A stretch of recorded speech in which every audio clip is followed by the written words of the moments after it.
Hey everyone, welcome back to Buckle Up with Simon and Brian. How are you tonight, Simon?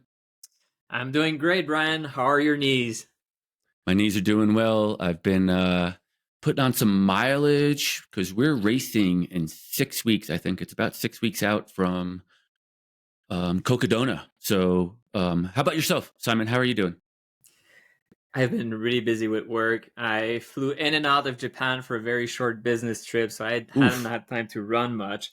But I am thinking about my next race. It's going to be Zion, which I'm actually going to use as a kind of dress rehearsal ahead of Cocodona. So right now is the time I'm getting my gear lined up for the race, and hopefully all goes well. But yeah, I felt that Zion was the perfect kind of setup, like a little bit of warm, a little bit of cold, and long distance to prepare ahead of Cocodona. I think jet lag's a perfect ultra training tool. What do you think? I don't need any more training in that. I went to grad school. I'm very well prepared for sleepless night. Excellent. Hey, Simon, I'm really excited to talk about Mason Boswell. Mason Boswell has UltraCrewHub.com. He's a really exciting guest. He just talked to us for 45 minutes or so, and it was a great conversation talking about all the things he's doing for the ultra running community. Yeah, it was a great conversation. Mason is a good friend of mine. We raced together, actually with Brian at Hire. So I think he has a very interesting project with the Ultra Crew Hub, helping crews and helping runners have the best experience and really supporting the community. Yeah, we appreciate you guys tuning in and listening. Without further ado, we'll go ahead and hit play on Mason Boswell. Enjoy. Hi, Mason. Welcome to the podcast. How are you doing? I'm doing good, Simon. How are you? I'm doing great. Mason, we want to ask you a few questions about how you got into running and these sorts of things so that people can get to know you better. And then we'll talk about your project, the Ultra Crew Hub. So we met, Yeah, we for met sure. at Uray, and obviously a lot of mountain racing. So how did you get into running yourself? Well, actually, if you remember right, we met at Cruel Jewel. You ran the 50 and I ran the 100. That's where I Yes. first introduced myself when you were out there filming your content. That was the first time we actually met, and we both knocked Cruel Jewel out of the park. So, and then we did meet at Uray, so that was a fun jaunt. But for me, I got into ultra running as a COVID runner. 2020 kind of locked everybody down. I was a golfer for a lot of years, played a lot of golf, and the courses just weren't open. And I was sitting around the house and trying to stay active and do things. And the one thing we could do was just go outside. So started running around some of the local bike path trails here where I live in Woodbury, Minnesota, and ended up becoming good friends with a neighbor of mine who I come to find out had ran quite a few hundreds himself. So in 2020, we started running together, training together. He then talked to me about running a 50K called the Wild Duluth 50K up in Duluth, Minnesota. And that was in October of 2020. And that was my first ultra marathon, my first 50K. And then I was hooked and bitten by the bug and signed up for 4 100s the next year. So It's kind of That's a, interesting.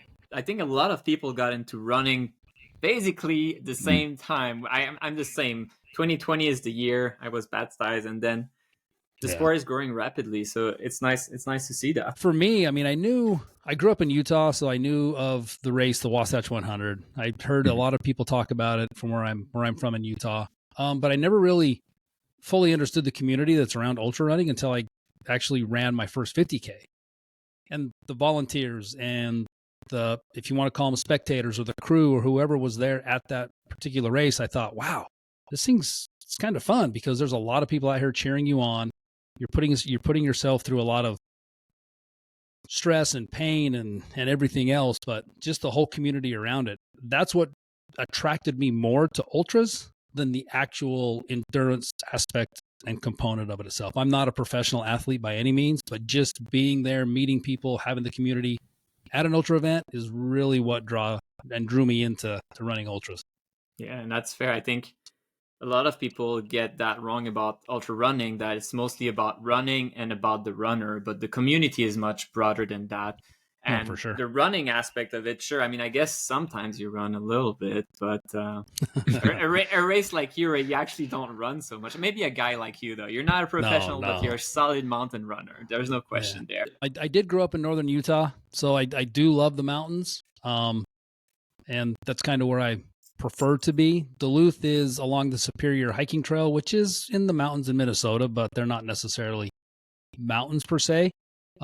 Probably one of the most technical races that I've participated in, being that the Superior Hiking Trail.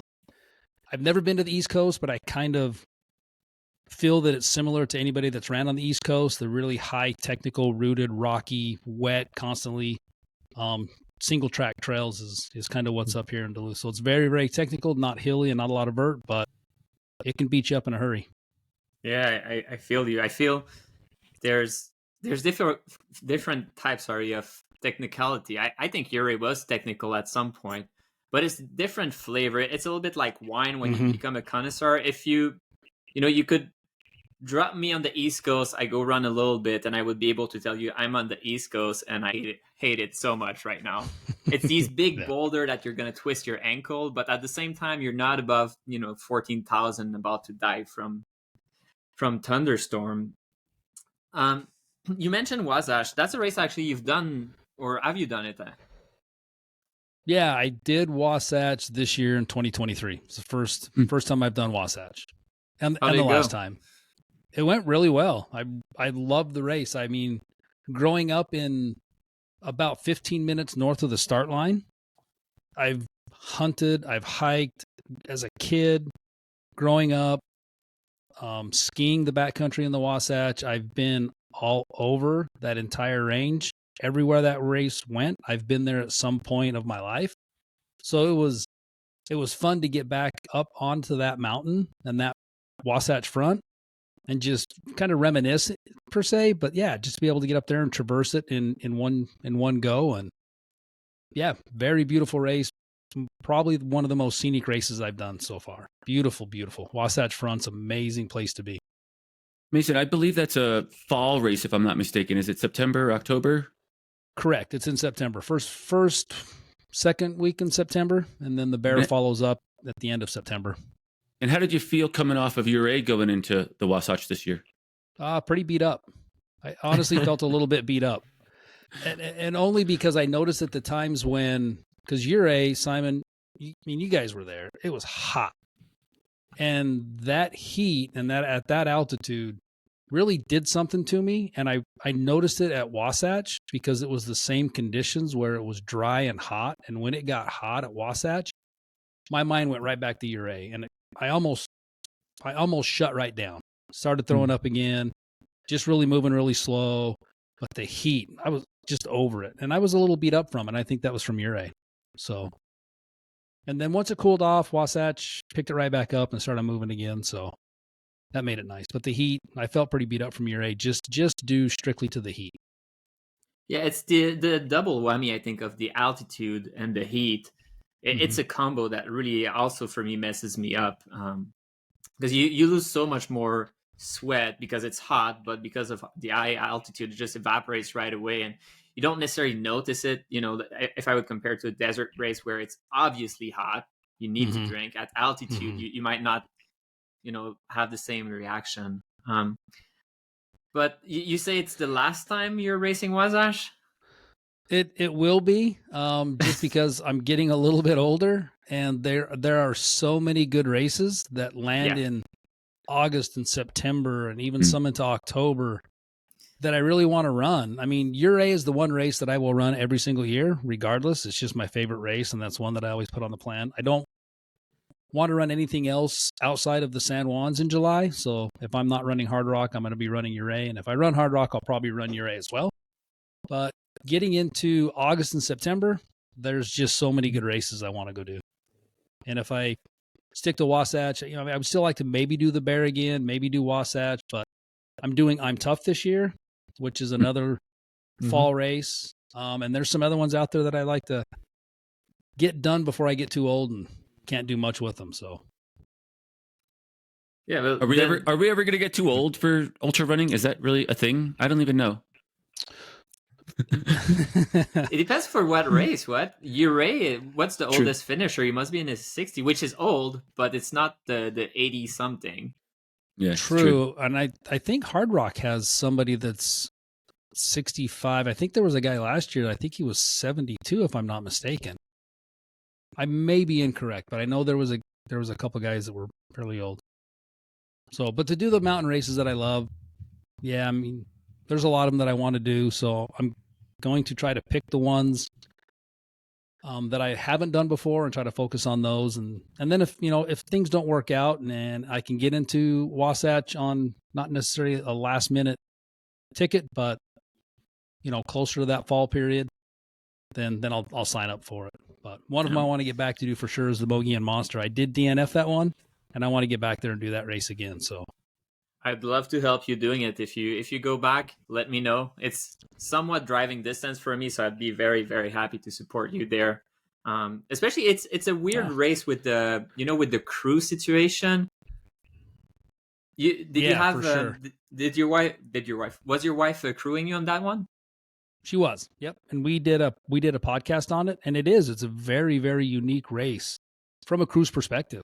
I mean, the runner, you're going up and down the rim, you're following the trail, you're fine. But for crew and with the crew spaces that they have, it's interesting. It's an interesting race for people to crew. And I think it adds another element to getting to and from the crew locations. One, because you're out of cell phone range. So if you don't have good sense of directions in the mountains, like people can be and have a good sense of directions in the city, but when you're in the mountains and you're trying to turn left at whatever signpost or this Y in the road and that fork in the road, somebody's dual track may be misconceived with, a dirt road and they may turn wrong. I mean, my wife talked to a lady at Mogollon that ended up miles off course, trying to find a crew location, quarter tank of gas, in tears. And luckily, since it is during the hunting season, there was a couple of guys coming out of their hunting stand on an ATV that stopped to help her and helped her get back on track where she needed to be because she was completely lost. No service, nothing like that. So yeah. Simon, if you're up for it. It is a nightmare scenario when you're racing. And for those who are not familiar with Mongolian, I don't say the name right, but that race, that Nora, my wife, always tells me that I said it wrong. So that's why I really try my best not to say it wrong, but I still do. And my excuse is I'm French, so that's my excuse. But there you go. For those not familiar with it, it's you're going up and down the rim, and it's a point-to-point, which always makes crewing much harder. And the aid stations are pretty far apart. I want to say the average is probably 10 to 12 mile apart. So people are out there for a long time in the heat. But the bonus is that there are places along the rim where you don't have an aid station, but your crew can be there and support you. So some people will fully rely on that. And you don't want your crew being lost somewhere when you need something. So it would be very scary. And I think that kind of leads us into your project, your UltraCrewHub project, Mason. And I would love you to tell us a little bit what you're doing there. And we can use Mongolian, or we can use another race as an example as to the type of information that people can expect. Yeah, for sure. Thank you. So going back a little bit in time, when I first started running ultras, my first 100-miler was Zion 100. And when my wife was researching hotels, places to stay close to the start line, just trying to find out information on the logistics of getting to the race, and even some perspectives on what it is to crew Zion, getting into the crew directory that Zion puts forth on their website and stuff. And she found herself like not fumbling through, but having multiple web pages open at a time, trying to like navigate like between Google Maps and between, a hotel web page or something like that. And it seemed very confusing. And she just made the comment to me. She goes, "Man, I just wish there was just like one website that I could go to and have a bunch of information that I could just stay on that web page, click to, and just kind of go from there," and kind of spoke out. And that started the thought in my head. And during a training run with one of my friends, I was asking him about a service like that because he had run quite a few hundreds, 100Ks, 50Ks himself. And he said, it's interesting. There's really nothing out there for runners or crew to like really understand the crewing aspect of a race or where to stay logistically. What are the restaurants in the area? What are some do's and what are some don'ts at the event? And so I told him I'd been thinking about this idea, and kind of the term that I had coined in my head was UltraCrewHub, because it's a hub, it's kind of the center, and then everything branches out from there. And he said, nah, there's nothing like it. So I spent a few months researching the name, just putting some ideas down on paper and talking to the wife about it. And we felt like it was a pretty decent idea. And we love ultra running. We love the community.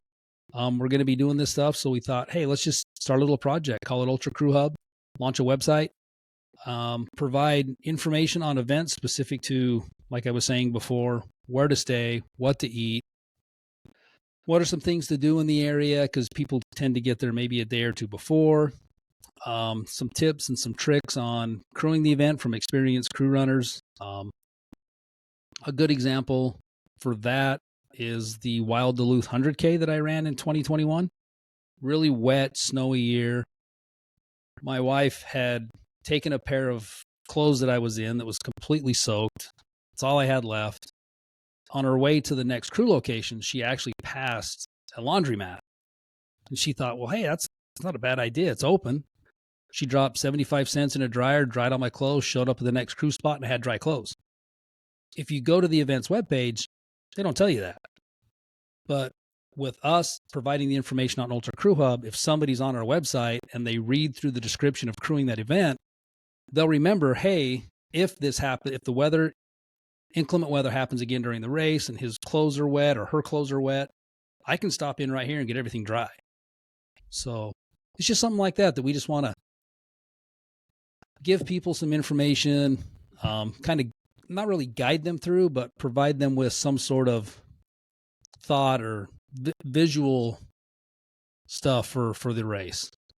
Yeah, I think it's a great if that makes resource. any sense. Yeah, no, absolutely. I think it's a great project. I think you introduced it to me.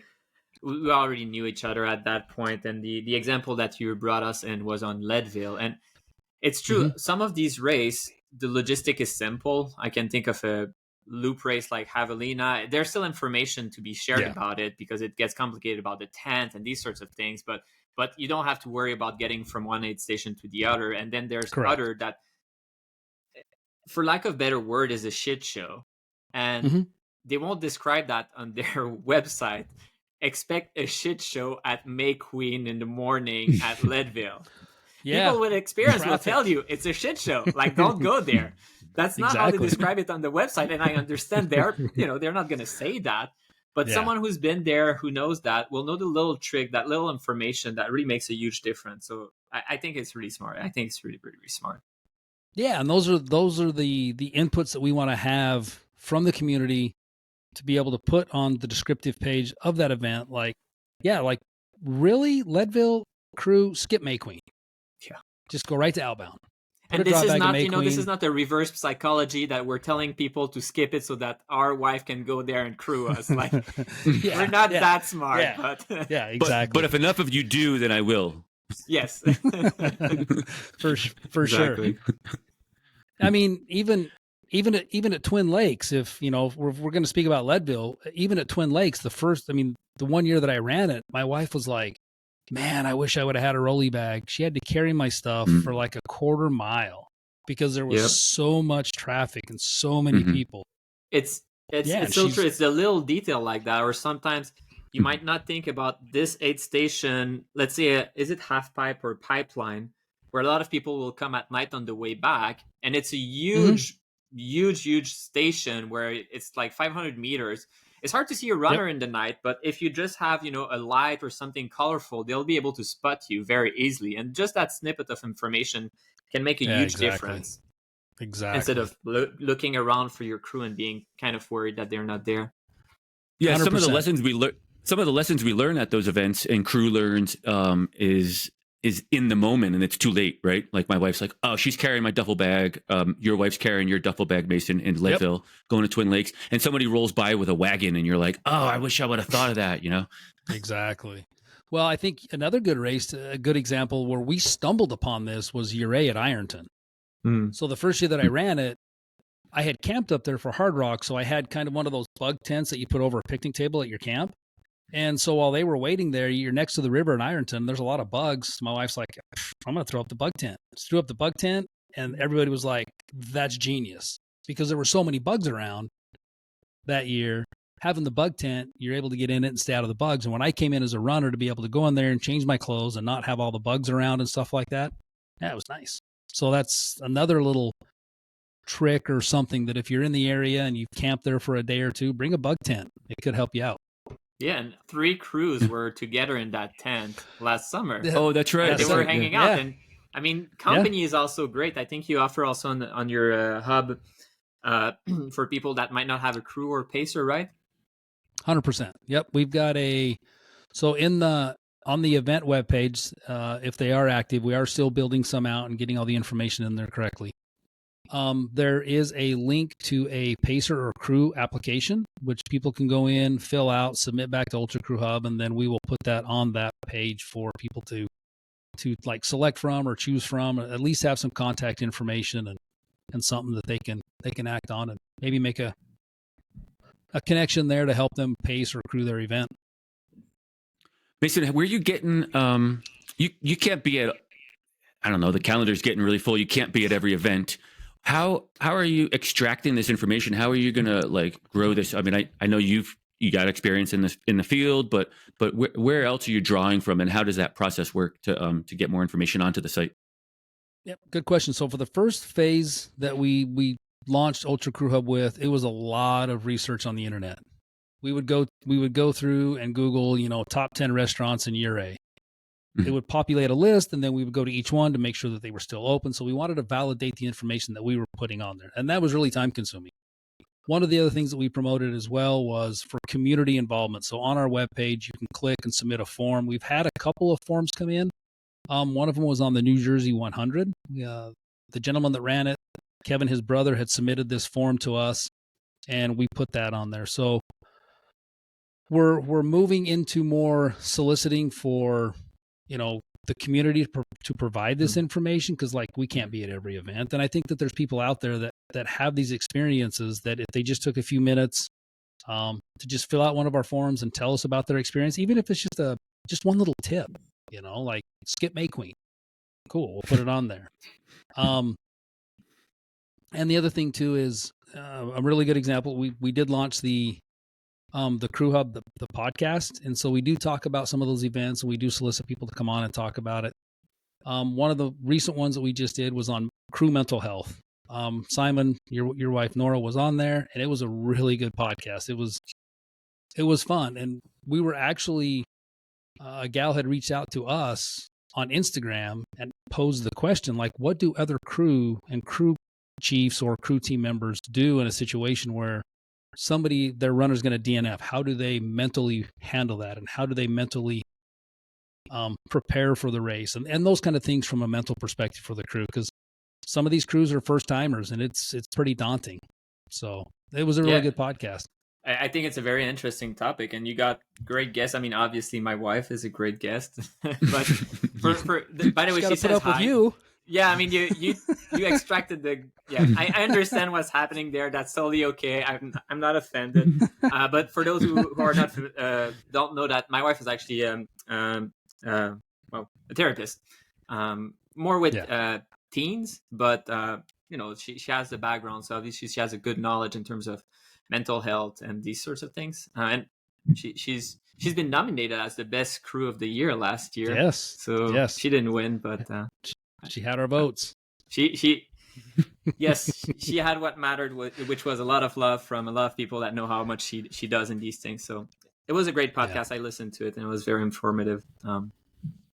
Yeah, well, thank you. And then to build on that, kind of the next phase that we're getting into, and we did a test at the Wasatch last year where we went around the day before the race, and we just kind of filmed the locations of and give a visual to what crews should expect, like driving up the big mountain, kind of what that parking area looks like. It's not very big. The park there in Mount Dell, kind of going around that park and showing people what to expect. One of the things that we kind of highlighted at that park is that on the backside, there's a kind of a snack shack for the golf course. So they take cash. And so if you're there at the park and, hey, I'm just going to go down here and grab a soda or grab a bag of chips. And you know what? They got a couple benches. And if you like to watch golf or you like to play it, you can sit there, have a soda, and watch some guys play some golf. So we did that video going up through Brighton, the finish line. We talked a bit about just what it is and gave a crew's perspective on crewing the Wasatch 100. And that was really beneficial to us. The race director and the committee for Wasatch had actually reached out to us unsolicited and said, hey, we saw your video and we would like to include it on our website. Do you care? We said, absolutely. Go ahead and share it on your website. It's perfect. So we think that moving forward, we're going to be filming a lot more events and races from a crew's perspective and just providing that as an additional resource. I do have a couple in the works right now with Hennepin and Black Canyon. So I kind of went through both of those races. Another one is a Goosebump 24 6-hour event. And we got a list of races that we're going to be going through this year, filming and doing some things with. I mean, one of them we're going to put together obviously is Uray, because we've done it twice now. So we're just going to add some content visually for that race. I'm going to try to do something for I'm Tough. We're going to try to head up to Crazy Mountain. We're going to do some stuff for Hard Rock. I might get out to Utah, maybe first part, and do a little bit more with Wasatch or the Bear. Cruel Jewel's another one. We have a friend that we met there when I ran it, that he was crewing his friend. Now he's going to run it this year. So I may drive down there and just, provide some video content and put that on the webpage to give that perspective. Because we see everybody running these races. Everybody runs them. We get the video. Mm-hmm. But what we don't see is what it's like to actually crew it. And I think that's beneficial. When people can get that visual, like reading the race course on paper is a lot tougher for me than watching one of Simon's videos. Like, I would rather watch the video, get a perspective on the race course, and be like, yep, that rings a bell.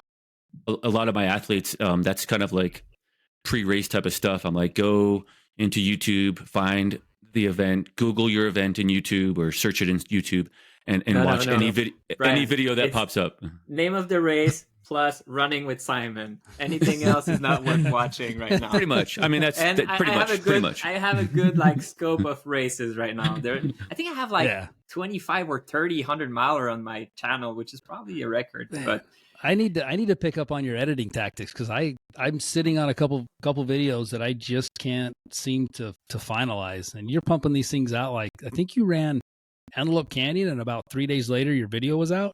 No, actually that is not true. The video is not out for Antelope Canyon. But that's because I had to travel for business in Japan for a 48-hour trip, which anyway, I'm busier than people think with my work. It's easily like 20 hours of work editing a single race video. Okay. I think. Yeah, so I think Mason, you might have seen the teaser video. I think it might have been the teaser then. Yeah. Okay. Coming soon. Yeah. But I do pop a new video basically every week. But it's going to bed pretty late, and it's there's no magic trick, but you definitely get faster in terms of executing on how you want to edit, and then you get your own style, and then you're not second guessing all the time, like, is this the right font, and like, am I putting the right music, and like the storytelling. So you get faster, but it takes time.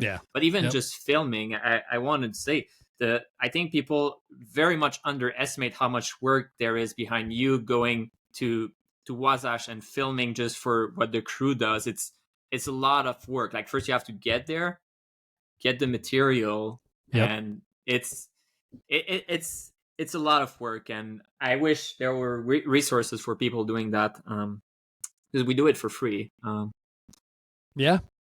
Like myself, I would literally do like course review video with specific tips if I had the time, but which is very different than kind of my racing experience. Like that's a Mhm. story. That's Mhm. nice. I was puking, but that's my story. That's not necessarily your story. Yeah. Your Yeah. story is like, hey, you need, like Zion, for example, when we're down in the desert, I think you gotta have salt pills. You have to drink. You have to Yep. go slow. People always do that mistake. So Zion is the exception. I made a video about the course, and it took me a full weekend to go and get everywhere on the course, get some footage, and then be able to record. I would do it all the time if I had the time, but Yeah. I mean, I told my boss, and it's like, yeah, well, as long as you're still working full time, you can do whatever you want in the weekend, but make sure to be, within cell signal. So Yeah. Exactly. Exactly. Yeah.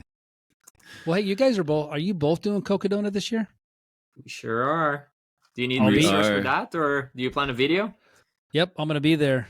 I'm planning on making the trip down there to do a cruise perspective and just to see what it's like to actually crew an what do they call these now? The ultras or something like that. So anything over the 200-mile mark is kind of what I want to get a taste for and to see what that's like. Yeah, how you call them depends if you like them or not.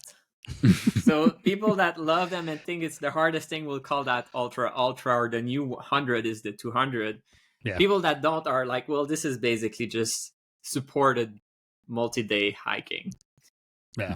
So I'm calling it ultra, and I'm actually very scared about it, but I'll let you know afterwards.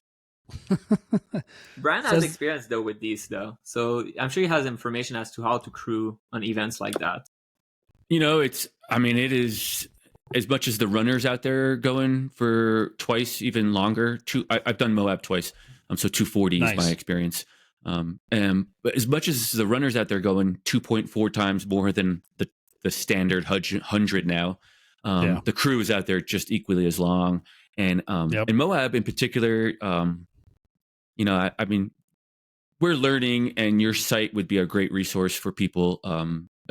When the information's available and gets up onto the site, or when it's capable of doing that. But it would be a great resource because I actually wound up paying for like a campground. I left my camper in town thinking that this crew is just going to go back and take some naps, cook some food in the camper. I got all the amenities for them. And throughout the whole 4-day event, they never once made it back to town. They were just sleeping in the front seat of the car the whole time. So lessons learned, obviously, for the second time around. But just knowing that, of course, I wasted money, which isn't too big of an issue. But like they could have taken the camper maybe closer to them, all sorts of other options, right, than what we did. But unfortunately, it's the way we are learning right now. Your resource would bring us up to speed 12 times faster than the way we're moving right now, because we're just learning by experience. Yeah, and that's good to hear, and that's something that I think we should probably explore this year and try to bring those ultras to the UltraCrewHub platform, because that was kind of one of the things that we wanted to stay kind of in our lane. And I've only ran the hundreds, but now I'm going to start to see what it's like for the 200-mile plus events. And because I think Candace now has a 300-miler. I think that the distances are only going to stretch out. I mean, before you know it, there will probably somebody, I don't know if Aravaipa could do it like an AT, an Arizona Trail event, and what is that, 800 miles or something like that? So I don't think that's too far off in the near future to see things go beyond 300, 400. It's interesting. It's just so interesting to see that Candace is doing 300, potentially in April of next year. You just wonder where it's going to stop, or if it does, or if it slows down, and I think just the market itself will dictate how far we go. Yeah, I think that's right. I think for me, like just doing a 200, it has not been easy to get a week off from work, and I cannot imagine taking any more than that away from I'm sure some people can, but then at some point, if you can do the full, AZ trail, then you might just do it by yourself instead of kind of in a race context. I mean, somebody's going to push that envelope. Somebody's going to go big. I've heard rumors of a 200-miler across the Wasatch. Mm-hmm. And I think the course is planned. I think they know the course. They're just trying to figure out how to logistically put the event on. So I think that's part. Actually, is probably the most restrictive part of the process is probably finding a course and getting the permits. I know the guy that's putting on the Summit 200 is just keeps bobbing and weaving to the rules of the land and the Forest Service and the county and the towns and just all that kind of logistics. But you could take as an example, you could take the Moab 240 and you could run it in clockwise and then counterclockwise, and then you're up to 480. And so you've already got the permits, and you've got acceptable trails and usage. Just turn around and go do it the other direction now. Yeah. No, you're right. There's no question it's gonna happen. People will try it, and the question is, will there be a market for it? Because the ultimate otherwise would be doing things like the PCT. But if I think for myself, if I had the time to do the PCT, I wouldn't do it in the context of a race. I would just do it normally, have my trail family, and just go for it. So where's the balance between just do it by yourself, self-support, or do it support through a race organization? And that's where the balance will be a little bit difficult to find. But I'm sure they will test and they'll see what works best. Yeah, or do something like what the Great Divide does. They have a time period where people, they ride their bike from Canada to Mexico, and they'll say this is going to be, I don't know, maybe they'll do the Great Divide Trail Run one day. So, but anyway, just like the same format as Nolan's, right? You do it on your own time. You submit your GPX file that you've completed it in X amount of time, or not. Maybe it's not even time based. You just did it, and then you get yourself onto the list of official finishers on some sort of website of some sort. Yeah, I mean, then exactly, and it depends how much support you're providing your runner, as opposed to how much it's just like doing it. And then the flip side of that is for any race organization. I mean, at the end of the day, they're for profit. So how much would the community accept monetization of something that is basically just submitting your time through a GPX, but didn't do anything other than compiling it? But personally, I would be a little bit allergic to that. Like the FKT and these sorts of things, like don't try and make money out there. Just let people do it on their own. And I understand someone out there is probably trying to monitor and like spending a lot of time making sure the records are real and all of that. But exactly, it's for the love of the sport more than for money. And Yep. And to that point, that's why we're doing UltraCrewHub, for the love of the sport. We want to see this thing grow, and we found a little niche that I think we can help the communities out with. Even for race directors that are putting on these races, we would love to be able to help them out. I think in the direction that for me is pretty obvious and you seem to be more within like people more than we do, Brian and I, but I feel that at some point, you're right. A race organization could say, hey, could you create material for us to help crews and help runners? And say, sure. I mean, can you pay for my gas and like these sorts of things, and like give me some resource to actually put that movie together? Like I'm going to spend 20 hours on that. And I mean, if that's the direction you're going, I think there's definitely a market for it. Yeah, and I mean, a good example is, Wasatch using our video on their website. It's a great resource. They put a lot of content up on their website for people that are running the course. This is the first one that has any visual content for crewing the event. So it's pretty useful for races. I prefer to be on the participant side, but I have been on the crew side, actually, for Simon at Badwater. But thank you. That must have sucked.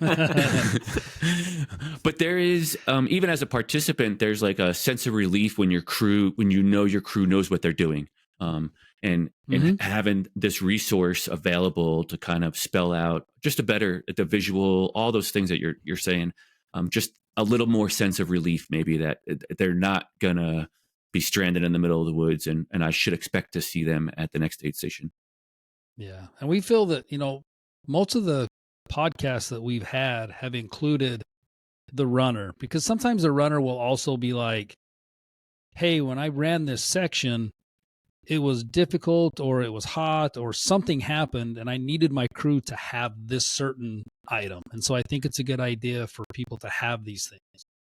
And then we also get a spin off that when the runner is talking about the race and the crew's talking about the race, some of the things that the crews have done, the runner has no idea. So we get some really good dialogue where crew teams will talk about some restaurant they ate at. And the runner's like, what the hell? You guys got to go eat that nice Mexican restaurant? Like, yeah, sometimes the runners are kind of enlightened to see what the crews are doing and stuff like that. So it's pretty fun to listen to some of the runners and have that dialogue with their crew. I could relate to a quick story where my wife went to the Mexican restaurant and I asked for pizza, and she brought me like the wedge of pizza from the gas station, and I was like, "You went to a restaurant and you brought me like gas station pizza? Like you couldn't get me a real slice of pizza?" Oh, that's awesome. But if she had UltraCrewHub, she could have known where the pizza place was. She could have known right where the pizza place is. Exactly. No, I was just going to say the last page that I just built up was for the Bear 100. So there's a lot of good information there on the Bear. We're still generating a little bit for it, but the Bear has a lot of good information right now, like hotels, lodging. How long does it take you to get from the Salt Lake airport or from the Boise airport? If you're going to drive in from certain parts of, the country, this is how long it takes from different directions and things like that. So it kind of gives a little bit more insight to what you should expect if you're going to, fly in, drive in, getting from the Salt Lake airport up to Logan, where to stay in Logan, the restaurants and things like that. So, Brian, I think you were going to ask Mason what's coming up next for you. Yeah, I was going to just kind of figure out what your plans are this coming year and where we could find you and what's going on for 2024. So racing this year, I just ran the Big Alta. I ran a 50K, 28K double there. That was a really good event. First time it's been put on by Daybreak and Free Trail. Speedland, fantastic event. I recommend. Well, it's a beautiful event, but I don't think that anybody's going to ever experience the weather that we had the first year this event was put on. Not a cloud in the sky, bluebird day each day. A week later, I think it snowed a little bit on Mount Tamaulipas. So we hit it good. But the course is beautiful. Everything's fun. You just won't get the weather we had, I don't think.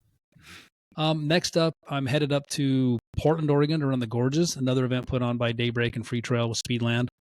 I'm going to be sweeping the 30K course on Friday, planning on running the 100K course on Saturday, and then attempting the 50K course on Sunday. And I put it in that order: sweep, run, and attempt, because we'll see how the 50K goes on Sunday. But planning on doing kind of the unofficial triple for the Gorge Waterfall series.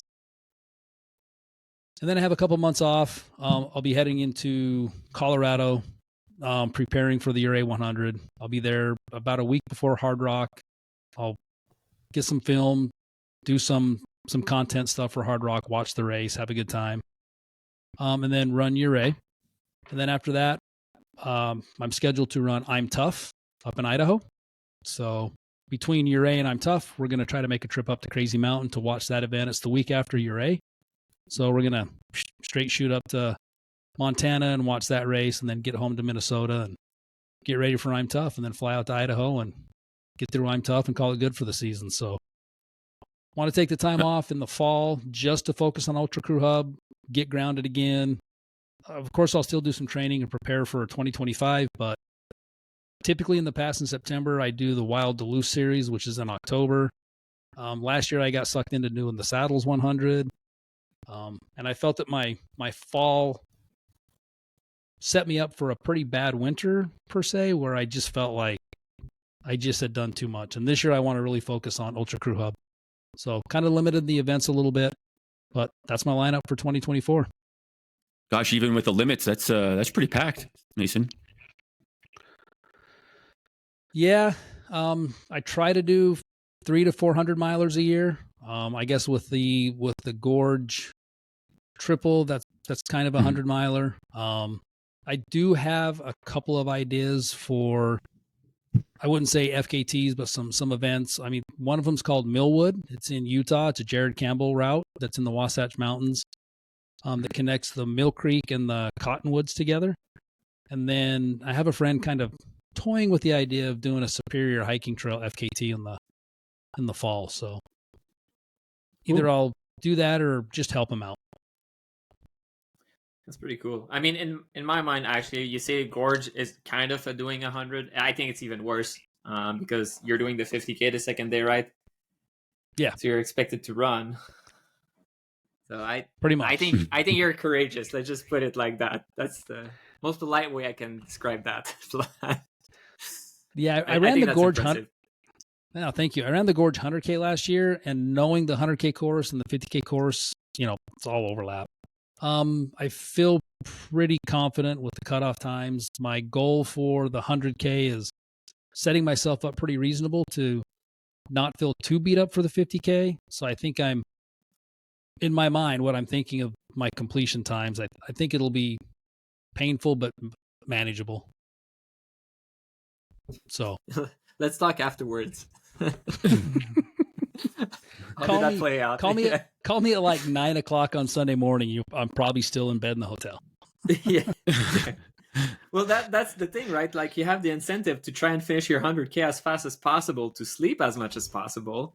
Right. But at the same time, you go too fast, you're pooped out for the next day. So It'll be difficult if the conditions this year are the same as they were last year, which we hope not, because they did move the race back 2 weeks. They gave an extra 2-week buffer into April. Last year it was ran right at the end of March, first part of April. And during the 100K, we had rain, we had sun, and we had snow, and then we had Sunday. I mean, we went through all the seasons that day in one day, and it was pretty miserable at points. It was beautiful at points, but overall it was pretty taxing. So I hope the weather's better this year and I won't feel as beat up when I'm done. Stacking them though, there's pros and cons, I guess. Either way, you get a full night's rest, maybe a full night's rest, but if you don't sleep well after an event, maybe it's not even restful sleep. I know Simon and I have those issues sometimes where we just don't sleep well after events. But yeah, it'll be interesting to see how you fare at it. Best of luck with that for sure, and all the other races as well. I mean, I figured I might as well just stay up. I had a 45-hour URA finish. I might as well just run the 100K, stay away. When you finish the 100, when you finish the 100K, can you just ask to start the 50K? I'll just stay awake and start the 50K at 5 a.m. and be done quicker than I would have been done running the URA 100. So there you go. Been up, yeah. So maybe I just won't even go to sleep. I'll just stay awake. Walk around. We'll talk afterwards and see how that went. I'm good with that. For sure. It's doable. I saw people do the Black Canyon 100K, 60K combo. So, yeah. I was thinking of doing it. The main reason I didn't do it was just so we had to drive back to California on Sunday. It just didn't make sense to add that. So. But it's good stuff. I mean, I love being out on the trails. I love being out there with the people that I know and the community and everybody else that's out there. I mean, the worst part of an ultra is between aid stations. I mean, it's beautiful. Don't get me wrong. I love running the trails, but the most exciting part for me anyway is just hitting those aid stations, high-fiving people, getting cheered on, and just keep moving. So that's what I look forward to. I think for me, the worst part of an ultra is like 30 minutes before the race. Like when you arrive there, but you're cold, you're still sleepy. I was like, that's going to be fun, but also it's kind of going to suck. Yeah. I always get nervous. Like, I've done plenty, but I'm always nervous before 100 miles. No matter the race, I'm always wondering if something will go terrible. And usually something will go bad, but never terrible. And then, like, that kind of reinforces the fear that it's going to suck at some point. Like, it almost always does. And I'm like, yeah, maybe I'm with you on that one. For sure. That's funny because I'm actually quite the opposite. I actually, I wish I was a little more nervous and would think of things that the nervousness would make me think of things that I may have forgotten.